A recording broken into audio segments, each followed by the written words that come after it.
Now, Mary, you know you are my girl. You know you're my girl. But I'm going to have to get you together in this one. What's up, everybody? It's your girl, Bonnie Scotch. Thank you so much for tuning into my video today. I wanted to bring you a review for Real Housewives of Salt Lake City. This is season 6, episode 6. Before we get started, go ahead and hit the like button for me. Hit subscribe, hit the notification bell. You can go to the comments as well. Swipe to the right and hit the hype button. Y'all, we got a lot to discuss, so let's just go ahead and get into it. Before we get into it, though, I want to address some comments that I had made previously, and maybe in another franchise. But I feel like every franchise has a tone to it, and New York, Real Housewives of New York, dark. They need to shut it down. Shut it completely down. Cancel it, okay? I felt that way about Potomac as well. I felt like if they shut Potomac down, I wouldn't care. Because the presence, the ghost of colorism is looming over that show, making it dark. Let's be clear about something. There is dark energy on Salt Lake City as well. Even though it's fun and it's funny and it makes us laugh and things like that, I find myself constantly, like, I feel heavy when I watch this show. I find that I cry a lot when I watch this show. I mean, I was sobbing last night watching this. I didn't even want to go back for a rewatch to take notes. So there's a heavy presence on top of this show as well. It could be all of those mother wounds and things like that. It's a lot. There's a lot of trauma for sure. So anyway, let's go ahead and get into it, okay? So we start the episode with this scene with Heather and Angie having this conversation. And she's basically talking about how she actually does feel guilty for how she conducted herself in the altercation with Lisa, but she feels like Lisa has no remorse about anything she says.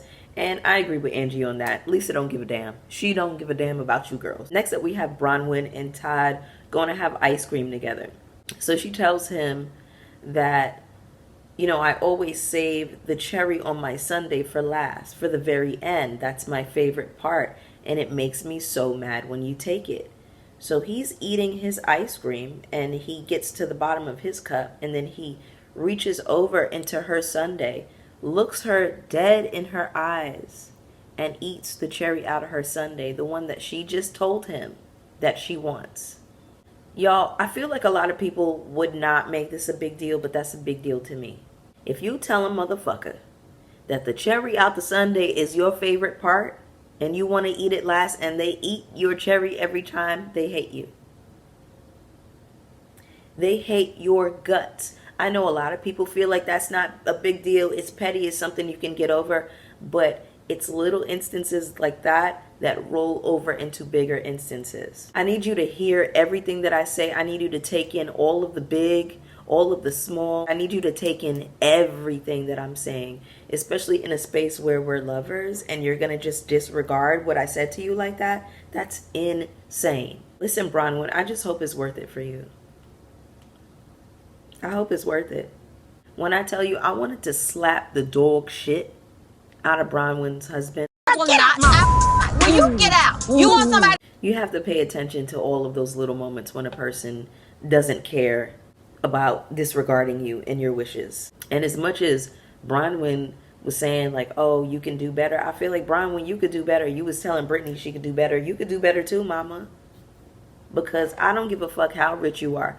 I'm not going to sit around and be annoyed, be disrespected, be disregarded. I don't give a fuck how much money you got. Shit, y'all better start taking y'all asses to work. I can only imagine how many times, how many situations and instances where he looked at her dead in her face and did the opposite of what she said to do. So she's talking to him about this situation with Lisa and how she's so proud of herself for handling things better and different. And he's looking at her. He's so utterly disinterested and he can't even receive what she's saying because he feels like all of this is stupid. And that's another telltale sign right there, because this is her show. This is her job. This is her thing. And if you can't show up and at least be pleasant and at least play along and play the game, what the fuck are you doing here? I'm only 8 minutes. I'm only a few minutes in and I'm cussing like this. Lord have mercy. But, oh, Todd got me really stirred up in this one. I can't stand his ass. Something about him makes me feel violent. You can't pretend to be supportive. You don't need to be filming. We don't want to see this shit. And was it Bronwin who said that, things were getting better and how he's taking notes and listening to what the people were saying in the comments? Where? Also, I don't know why she told him about the psychic, because I feel like she knew that he wasn't going to go for that, but she really wants him to participate in this conversation, and then she starts getting emotional because he isn't, and then he just starts laughing.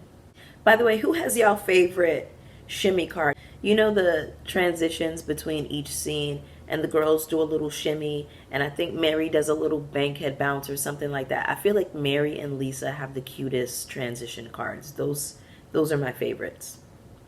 Lisa kind of does like a flip with her hair and she poses. It's very puss. We have Lisa and John, and she brings up that she had a conversation with the psychic about their communication issues. Lisa manages the entire house. She works. She is exhausted. She feels like she's being taken for granted. How many women tell this same exact story? How many times do we have to hear it? It's the same story, the same song every time. It's crazy to me. Now, my question is, what the hell does John do all day? Do we even know what this man does for a living? What I saw in this scene was Lisa trying to talk to John, and then at the end, he said, well, everything you do is perfect, so it's just me. And I didn't like that. I found that to be very passive aggressive.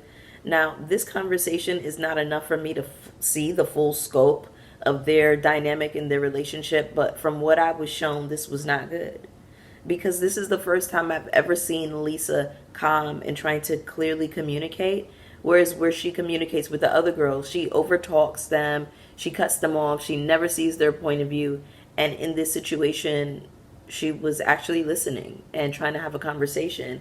And John is being passive aggressive, and I didn't really care for that. So based on this conversation, I can see why Lisa feels the way she does.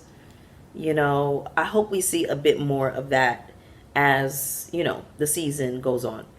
Next up, we have Mary going to meet up at Angie's house. So first things first, Mary comes in the house rude as hell. She comes in and the first thing out of her mouth was like, oh, you opened the door for me this time? And I'm like, whoa, whoa, whoa, whoa, whoa, whoa. That's a lot of energy walking up into somebody's house. That's a lot of energy. It's customary to bring something to somebody's house, right? So you didn't have a bottle of wine, you didn't have a bottle of champagne, you didn't have nothing. And you came in with a smart mouth. And I didn't like that. Angie is offering her a drink and trying to be nice, and it's just all of this energy, and I'm like, what? Angie should have gotten your ass together at the door, Mary. Now again, Mary might be one of my favorites, but that don't mean I can't get my faves together. Angie looks stunning in this pink confessional, by the way. So Angie starts off apologizing, of course. Mary feels like she should be able to get Angie to calm down, which is valid. Mary says, you're supposed to be my sister, and Angie says, I am. And Mary says, no, you're not. Find another one. At that moment, Mary would have had to get the fuck up out of my house. How about you get the fuck out? Because why are you here? You feel like I'm not your sister. The whole point was supposed to be us having a conversation and working it out. But I feel like Angie does this, I feel like Mary does this thing where she wants to take her friendship from you. She wants to make you beg for it. She wants to make it makes her feel good to have you begging for her friendship. She wants you to beg for her. And I'm not with that shit. Now, Mary did clock Angie's tea when she said, you're different lately. And I do think part of this is Angie reading the comments and seeing how people are living for her. So I do think that she has turned things up a notch. Mary says that this is a darkness. Again, I feel like this show kind of has some dark energy around it because I'm always crying and not tears of joy. Mary brings up this incident where Angie keeps mentioning that Mary is gassy because Mary brought up the fact that she had gas. So Angie kept making a joke about it with Bronwin, and she did it multiple times. And I was like, okay, you are dragging it. You're dragging it a little bit, Angie. And I'm glad that production played that clip so we could see that Mary really wasn't putting 20 on 10. I feel like the real issue there was that Angie was making jokes with Bronwin, and it made Mary feel singled out and isolated, and I could completely understand that. It was a hilarious conversation because it seemed like on the surface it was just about farts, but it was really about how Angie was making her feel singled out. Mary says, I pull back when I feel disrespected, and I just didn't really see where the disrespect was per se. It was a heated moment. I don't get where she feels like Angie is disrespectful to her. Mary, in her confessional, said that she doesn't let people in, and she starts crying. Now, when Mary started crying, I started crying, and I got super triggered in this moment, y'all, because I have been the person on the opposite end of Mary's venom. I had befriended somebody, this was many years ago. We met online, but, there were all of these instances where she would kind of blow up on me. There was this moment where she cussed me out. And I'm a very sensitive person, and I took it to heart. There was a situation where she blew up on me off of something I said, and I was just sobbing for hours because I felt so bad, and I was rereading my message over and over and over and just trying to figure out how could I have worded this better? How could I have said this in a different way? And I couldn't come up with anything, And then she blew up on me another time, and I was like, what is this about? You know what I'm saying? This is making me uncomfortable. I feel like I have to walk on eggshells with you. And she was like, due to my trauma and due to what I've been through in the past, I'm constantly perceiving threats. And I feel like that is a little bit of what Mary's issue is. Her thing is, oh, I'm so traumatized, and it takes a lot for me to let somebody in. Angie has trauma too. Everybody got trauma. Effie, we all got pain. Effie, we all got pain. Cool it, Effie. So why is it that only your feelings get to be prioritized in the situation? If you are willingly, constantly, always willing to let me go, just let me go once and for all, and let me just go on about my damn business.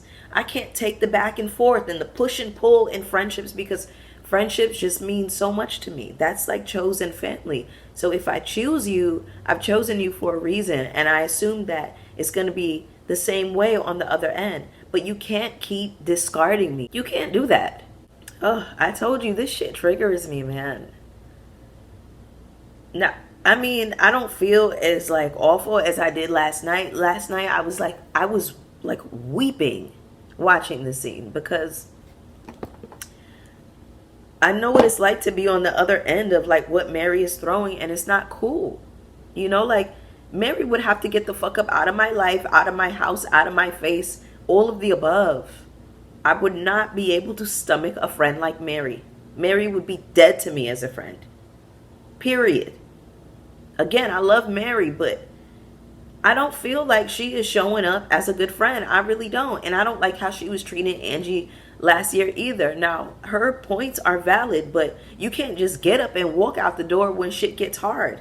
I don't feel like nothing Angie did was a deal breaker all like that. But you just want to have it your way or have it no way. And that's not how it goes in a friendship. You have to be able to communicate through your feelings. You have to be able to get through conflict in a certain way. Mary wouldn't be able to play with me like that. Mary would not be able to play with me like that. In the next scene, we have Heather meeting up with Lisa. Did y'all see Heather's leave out in the back? I'm gonna need Heather to get a stylist. No shade. You got too much money for this girl.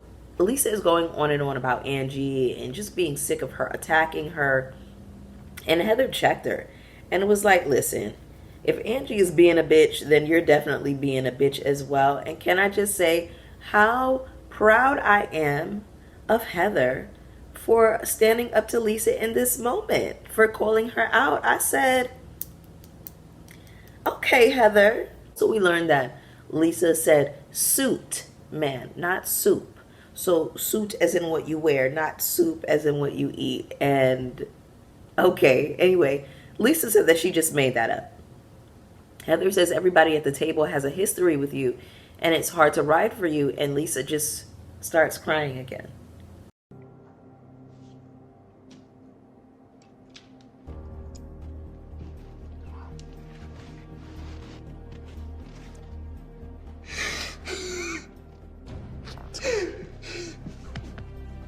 She cannot handle a single criticism. She cannot handle anybody telling her anything about herself. I really have to give it up for Heather once again, because Heather kept taking Lisa to task for all of these digs and blows that she was taking at Angie. Heather is really standing up to her. I've never seen that happen before. And I wonder if a part of it is like the digs that she was taking at Heather, talking about, you girls don't live the life that I live. Like, I feel like Heather was feeling some type of way about that. So Heather slowly started to realize that, Lisa's out of order. So they're arguing back and forth. When I tell you, those sales associates were so motherfucking sick of the both of them. Those girls' faces, they were over it, especially the one with the curly perm. Did y'all see all of the hundreds that Lisa pulled out of her purse? I didn't know that people were walking around with cash like that. In the next scene, we have Britney at a coffee shop where her daughter, Olivia, the 19-year-old, is coming to meet up with her. She's a cutie. Can you imagine how she must feel knowing that her mother doesn't want to connect with her, but that she's going to bring her on for the cameras to have this really heavy conversation? Let's start there, because this should not have been a conversation that happened on camera for the first time. We have to take that into consideration as we are having this conversation about Britney and her daughter overall. This was such a private, precious, and sacred moment. And by the time we were actually seeing Olivia and Britney on camera, they should have made a little bit more headway. There should have been a little bit more of an understanding between them. This was so inappropriate. Britney is very inappropriate. We're going to talk about it though. So Britney is saying, I thought I was going to be able to be a good mother after I was a good enough wife. That is your problem right there. The patriarchy, the Mormonism done got to your head where you thought that you should be putting some man before your child. Your children are the helpless, innocent ones in the situation. And they literally come from your womb. They are your children. I just don't get like this instinct to prioritize a man. I get how patriarchy has done a number on the girls. It has. It really, really has. We see these conversations online on Twitter where people are like, bringing up these hypothetical situations. If your man and your children were in a burning house, who would you save? So many women were like, they would save their man because they can just make more kids. I said, you bitches are fucking fried. Y'all are so fucking fried. So the daughter mentions a time where Britney and Jared were making out in front of her, which I found to be not only disgusting, but very inappropriate. You have this issue with the lack of boundaries. I don't want to see any of my family members making out in front of me, especially not my mama, with some man. I've never seen my mom make out. I'm just wondering why Britney thinks that this child will put any faith in her, because we have this instance where you and the children's dad broke up. You've remarried with this new man. You have forsaken your children for that man that you remarried. And then you've forsaken them for Jared. It's low life, good for nothing, greasy, knuckles to the ground motherfucker that ain't got shit going on for themselves, that is dragging you left and right, embarrassing you. So just imagine like how it must feel for that child watching you run around with this embarrassment of a man over her. Because I said this before and I'll say it again. If Jared were worth a damn, if he were showing up in his manhood as he really should, he would be prioritizing making it so that Britney has a relationship with her children first and foremost. How can I facilitate this? How can I bring you all closer together? He would be trying to form some type of bond and relationship with the children himself. If he really wanted to be in Britney's life to that extent, he don't give a fuck about that. And Britney can't see that because she's so caught in the hype of this man, of him being an Osmond, which, girl, wake up, bobblehead. Wake up, bobblehead. I love how Olivia got her mother together when she was saying, oh, I don't even get to see my kids because, girl, whose fault is that? Olivia said she was 12 when her mom got married, and prior to that, she was the literal perfect mom. So she knows that she can be a loving mother. But when this man came along, it flipped. And I said, oh my God. So it's not like she has no faith in her mother, right? She's still holding out on this hope because her mom has already showed her that I can be the perfect mom. But it seems like she could only be the perfect mom in the context of having a marriage, of having a man. And that is sick. Oh, that's so sick. That's so sick. In this situation, even though Britney is out of order, this kid still wants a connection with her. And I feel like Britney is taking this for granted. And her energy, even though she's crying, doesn't even give me somebody who is actually remorseful or who really cares like that. I mean, I guess we'll have to see. We'll have to see, because we dragged her last season and she didn't care. So it also makes me feel like the psychic is the only reason that she wanted to reconcile with her daughter. Olivia said it's important for you to figure out why you prioritize a man over me. And I said, from the mouths of babes, I truly think the kids will be all right. God bless her.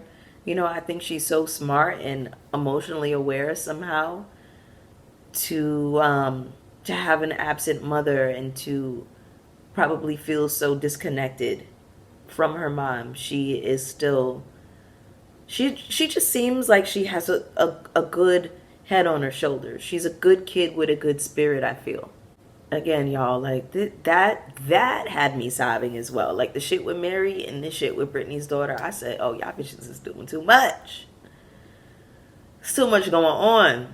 So we have Heather meeting up with Meredith. I love this head to toe denim look that Meredith had on with these boots, this big white furry kind of throw over her shoulders. I low-key want to recreate that. So this is basically a conversation where Heather is trying to get Meredith to see that Lisa actually has some dark-sided ways and that she's always digging up stuff on folks. Meredith is giving Lisa the benefit of the doubt for whatever reason. I just feel like if you can give Lisa the benefit of the doubt, then you can move on with, you know, whatever beef you have with Angie as well. I think Heather is finally realizing that she can't trust Lisa because Lisa don't really give a damn about none of you girls, okay? In the next scene, we have the girls putting together all of their special requests for this boat. In this moment, we learn about Bronwin's allegations of identity theft, grand theft, and I said, where is Bravo digging up all of these criminals from? So I don't want to hear shit about Dr. Wendy. I mean, listen, we're going to get these jokes off. We're going to do that because that's just how he is at the end of the day. At the same time that we're learning about these allegations, we get a scene from Bronwin and Todd. So they go to meet up at a bar for drinks, and she's talking about all of the headlines that are coming out. She calls them ridiculous. What's ridiculous about it? Like, you're contradicting yourself because they're ridiculous, but then, you know, it got settled and you had to have the document sealed. We're going to get to it. Let me talk about it, child. Anyway. She says that there are some mistakes that she made in college, an eviction notice that she had to pay later. She allegedly committed crimes current day in the last year or so. That's what she's saying these headlines are alleging. She said whatever happened actually happened in the last 10 years. It was nothing recent, and that it had been dismissed and later sealed. She legally cannot talk about what her involvement was. So it sounds like to me that somebody who had a lot of money, aka Todd, pulled a lot of strings and had some things sealed up. But this could potentially now blow back on Todd because Bronwin is on the show. And y'all had to know before y'all got on this show that this was something that could come up. When y'all go down to these shows, these reality TV shows or whatever, know that anything that you got out there, it don't matter what it is, folks is gonna dig it up. Have y'all ever seen that movie Holes, the Disney movie? Dig it up, oh oh. Dig it up, every time these girls talk about digging up stuff, I think about Holes. Anyway, so then we have Bronwin here falling on her sword again, and my thing is, girl, he knew you had a criminal past. Whatever, you know. She just always like caves back into herself, and her face, her body language, she just looks so childish to me. It's like watching a child pleading with their dad. Yikes, yikes, yikes, yikes. Bronwin feels like Lisa went and dug this stuff up about Bronwin, but I feel like this. What's good for the goose gotta be good for the gander. If you can dig up Lisa's shit and talk about her legal issues and woes, she can definitely dig your shit up. The game is the game. Todd tells Bronwyn, don't come back to me crying after this trip if you're going to be fighting with those girls. And it's like, Todd, shut the fuck up. This show is about conflict and foolishness and friendships. That's a part of the game. If you don't want to participate, I don't want to see you. I don't want to see this man and his nasty ass attitude. Then we get a preview of next week's episode where Whitney is saying anytime that Lisa is mad at somebody, information leaks. And I said, here we go. We really get into the shit now. But anyway, y'all, that was the episode. Go ahead and get down in the comments with me. Let me know how you felt about this one. You already know that I want to hear from you. Hit the subscribe button. Hit the notification bell. Hit like on your way out. And I will see y'all for the next one. Peace.